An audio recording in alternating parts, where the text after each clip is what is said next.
ನಶ್ಯಂತಿ ಸಿದ್ಧ್ಯಂತಿ ಚ ಮನೋರಥಾಃ. ಶ್ರೀ ಗುರುಭ್ಯೋ ನಮಃ. ದೇವರ ಪೂಜೆಯನ್ನು, ಸಂಧ್ಯಾವಂದನೆ ಇತ್ಯಾದಿ ನಮ್ಮ ಕರ್ತವ್ಯಗಳನ್ನು ನಾವು ಯಾಕೆ ಮಾಡಬೇಕು ಎಂಬುವ ಪ್ರಶ್ನೆ ಬಂದರೆ ನಾರಾಯಣ ಶಾಸ್ತ್ರಕಾರರು ತಿಳಿಸಿಕೊಡ್ತಾರೆ. ಕರಸ್ಥ ದೇವಸ್ಯ ಕುತೋಂತರಾಯಃ. ದೇವರು ನಮ್ಮ ವಶವಾದರೆ ನಮ್ಮ ಜೀವನದಲ್ಲಿ ಬರುವಂತಹ ಎಲ್ಲ ವಿಘ್ನಗಳು ಪರಿಹಾರ ಆಗ್ತದೆ. ಅಂತರಾಯ ಅಂದರೆ ತಡೆ, ವಿಘ್ನಗಳು. ನಾವು ಏನೋ ಸಂಕಲ್ಪ ಮಾಡ್ತೇವೆ, ನಮ್ಮ ಸಂಕಲ್ಪ ಪೂರ್ಣ ಆಗುವುದಿಲ್ಲ, ಏನೋ ತಡೆ ಬಂದ್ಬಿಡ್ತದೆ. ಬ್ಯಾಂಕ್ನಲ್ಲಿ ಲೋನಿಗೆ ಹಾಕಿರ್ಬೋದು, ನಮಗೆ ಅಲ್ಲಿನ ಮ್ಯಾನೇಜರ್ ತುಂಬ ಚೆನ್ನಾಗಿ ಪರಿಚಯ, ಎಲ್ಲ ಮಾತುಕತೆ ಆಗಿದೆ, ಕೊರೋನಾ ಬಂದ್ಬಿಡ್ತು, ತಡೆ ಬರುವಂಥದ್ದು, ಅವರಿಗೆ ಟ್ರಾನ್ಸ್ಫರ್ ಆಯಿತು, ಮತ್ತೊಂದು ಏನೇನೋ ಸಮಸ್ಯೆಗಳು ಬಂದು ನಮ್ಮ ಸಂಕಲ್ಪಗಳು ಪೂರ್ಣ ಆಗದೆ ಹೋಗುವ ಪ್ರಸಂಗಗಳು ಬರುತ್ತವೆ.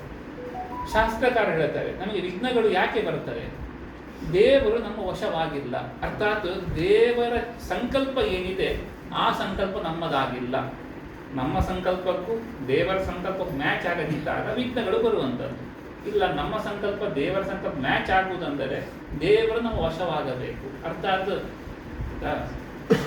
ಕೃಷ್ಣ ಭಗವಂತನಾಗಿ ಅವತಾರ ತಾಳಿದಾಗ ಪುಟ್ಟ ಮಗು, ಋಷಿಮುನಿಗಳ ತುಂಬ ಖುಷಿಪಟ್ಟರಂತೆ. ಯಾಕೆ ಅಂದರೆ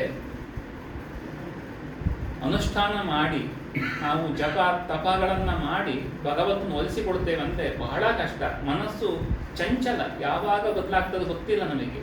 ಸೌಭರಿ ಋಷಿಗಳ ಕಥೆಗಳನ್ನೆಲ್ಲ ಕೇಳ್ತೇವೆ ನಾವು, ಎಲ್ಲಿ ಚಂಚಲ ಯಾವ ಕ್ಷಣದಲ್ಲಿ ಓಡಿ ಹೋಗ್ತದೆ ಗೊತ್ತಿಲ್ಲ, ಏನೋ ವಿಚಾರದಲ್ಲಿ.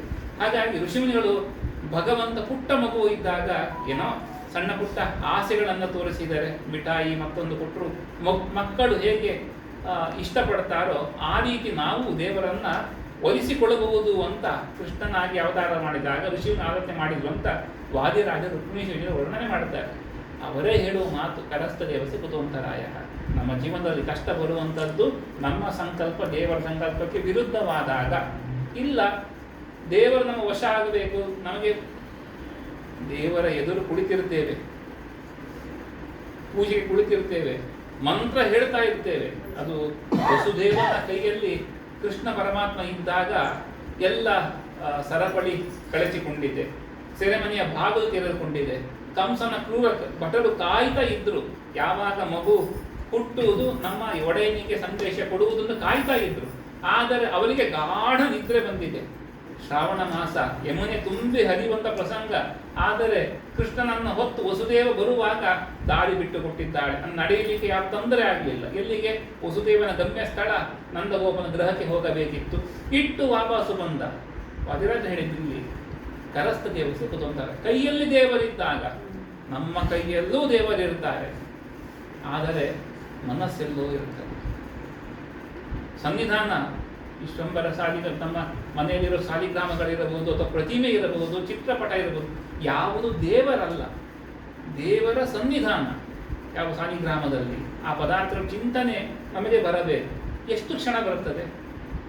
ಆ ಕ್ಷಣದಲ್ಲಿ ಮೊಬೈಲ್ ಫೋನ್ ಬಂದರೆ ಇದು ಇಂಥವ್ರದ್ದೇ ಫೋನ್ ಅಂತ ನಮ್ಮ ಮನಸ್ಸಲ್ಲಿ ಹೋಗಿರುತ್ತದೆ ಅಲ್ವಾ? ಮೆಸೇಜ್ ಟೋನ್, ರಿಂಗ್, ಆ ಶಬ್ದ ಕೇಳಿ ಸಾಕು, ಇದು ಇಂಥವರದ್ದೇ. ಬೆಳಿಗ್ಗೆ ನನಗೆ ಇಂಥ ಮೆಸೇಜ್ ಕಳಿಸ್ತಾರವರು, ನಾನು ಎಕ್ಸ್ಪೆಕ್ಟ್ ಮಾಡಿದ್ದೆ, ಬಂದಿದೆ, ನಮ್ಮ ಮನಸ್ಸು ಅಲ್ಲಿಗೆ ಹೋಗುತ್ತೆ. ಆದರೂ ನಾವು ಜಪ ಮಾಡ್ತಾ ಇರ್ತೇವೆ, ಗಾಯತ್ರಿ ಜಪ ಮಾಡ್ತೀವಿ, ಯೋನ ಪ್ರಚೋದಯಾತ್ ಅಂತ ಹೇಳಿಕೊಟ್ಟು ಚಿಂತನೆ ಮಾಡುತ್ತಾ ದೇವರ ಧ್ಯಾನದ ಪ್ರಯತ್ನದಲ್ಲಿ ಇರ್ತೇವೆ. ಮನಸ್ಸು ಮಾತ್ರ ಕುಳಿತುಕೊಂಡಿರುವುದಿಲ್ಲ.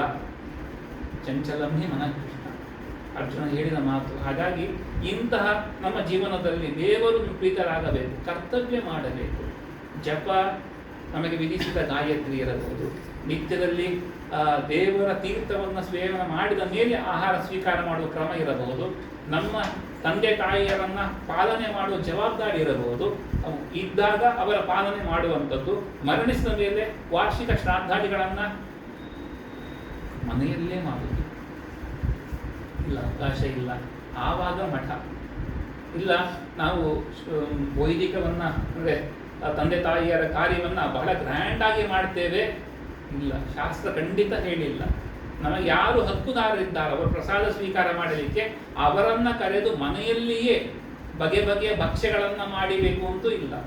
ಏನು ಮಾಡ್ತೀರೋ ಅದನ್ನೇ ಬ್ರಾಹ್ಮಣರಿಗೆ ಹಾಕಿ ಮಾಡಿದರೂ ಸಾಕು, ಪಿತೃದೇವತೆಗಳ ಅನುಗ್ರಹವಾಗ್ತದೆ.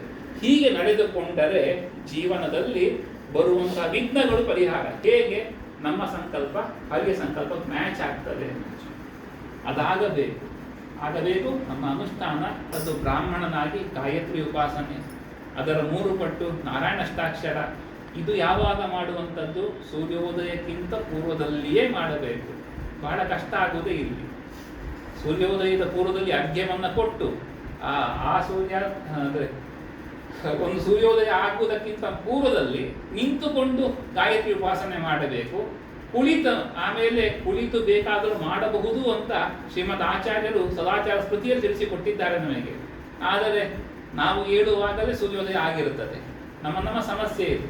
ಇಲ್ಲ, ನಾನು ಸಂಧ್ಯಾವಂದನೆ ಮಾಡ್ತೇನೆ, ನನಗೆ ಕಷ್ಟಗಳು ಜಾಸ್ತಿ ಅಂತ ಆಕ್ಷೇಪ ಮಾಡುವವರಲ್ಲಿ ಇದು ಕೇಳಬೇಕು ನಾವು. ನಿಮ್ಮ ಅನುಷ್ಠಾನ ಹೇಗಿದೆ? ಸಂಜೆ ಹೊತ್ತಿಗೆ ಸೂರ್ಯ ಅಸ್ತ ಆಗುವುದ ಪೂರ್ವದಲ್ಲಿ ಅರಿಕೆ ಕೊಡ್ತೀರೋ? ನಮಗೆ ವಿಹಿತವಾದದ್ದು ಬ್ರಾಹ್ಮಣನಾಗಿ ನನ್ನ ಲೌಕಿಕ ನಾನು ಹೇಗೆ ಇರಲಿ, ಅನ್ಯ ಧರ್ಮದವರು ಮತದವರು ರೈಲ್ವೆ ಸ್ಟೇಷನ್ನಲ್ಲಿರ್ಬೋದು, ಏರ್ಪೋರ್ಟ್ನಲ್ಲಿರ್ಬೋದು, ಅಥವಾ ಪ್ರಯಾಣ ಮಾಡ್ತಾ ಇರುವುದು ಕೂಡ ಬಟ್ಟೆ ಹಾಕಿಕೊಂಡು ಪ್ರಾರ್ಥನೆ ಮಾಡ್ತಾರೆ. ಏನು ಶ್ರದ್ಧೆ ಅಂತ ಹೇಳ್ತೇವೆ. ನಾವು ಇರುವ ಸ್ಥಳದಲ್ಲೂ ಕೂಡ ದೇವರಿಗೆ ಪ್ರಾರ್ಥನೆ ಮಾಡಿಕೊಂಡು ಇಂಥ ಪರಿಸ್ಥಿತಿಯಲ್ಲಿ ಇದ್ದೇನೆ, ಹಾಗಾಗಿ ಇಲ್ಲಿಯೇ ನಿನಗೆ ಈ ಒಂದು ಸೇವೆ ಮಾನಸಿಕವಾಗಿ ಅರ್ಪಣೆ ಮಾಡುವ ಮನೋಭಾವ ಬೆಳೆಸಿಕೊಂಡರೆ ಇಂದಲ್ಲ ನಾಳೆ ನಮ್ಮ ಮನಸ್ಸು, ನಮ್ಮ ಸಂಕಲ್ಪ ದೇವರ ಸಂಕಲ್ಪಕ್ಕೆ ಬಹಳ ಹತ್ತಿರ ಆಗಲಿಕ್ಕೆ ಸಾಧ್ಯ. ಆಗಲಿ ಮನುಷ್ಯ ದೇಹ ಹೊಂದಿದೆ, ಬ್ರಾಹ್ಮಣ ಜನ್ಮ ಬಂದಿದೆ, ತಥಾಪಿ ಶ್ರೀಮದ್ ಆಚಾರ್ಯರ ಸಿದ್ಧಾಂತವನ್ನ ಪಾಲಿಸುವಂಥ ದೊಡ್ಡ ಸುಕೃತ ನಮ್ಮದಾಗಿದೆ. ಇದು ಸಾರ್ಥಕವಾಗಬೇಕು. ಲೌಕಿಕವಾಗಿ ಎಂತಹ ಹುದ್ದೆಯನ್ನೇ ಹೊಂದಿರಿ, ವಿಚಾರ ಬೇರೆ. ಆದರೆ ಮೊದಲು ಬ್ರಾಹ್ಮಣ, ಅಲ್ಲಿ ಮಾತರು. ನಮ್ಮ ಈ ಒಂದು ಎತ್ತರದ ಅರಿವು ಬಂದಾಗ ನಮ್ಮ ಜೀವನ ಸಾರ್ಥಕವಾಗಿ ಸಾಧ್ಯ. ಹರಿಗುರುಗಳ ಅನುಗ್ರಹದಿಂದ, ನಮ್ಮ ಪೂರ್ವಜರು ಮಾಡಿದ ಸತ್ಕರ್ಮಗಳಿಂದ ಇವತ್ತು ನೆಮ್ಮದಿಯಿಂದ ಒಂದು ಹಂತವನ್ನು ತಲುಪಿದ್ದೇವೆ. ಈ ಎಚ್ಚರ ಸದಾ ಇರಲಿ. ವಿನಯದಿಂದ ಬಾಗೋಣ. ದೇವರನ್ನು ಅನುಗ್ರಹಿಸ್ತಾರೆ. ಜೀವೋತ್ತಮ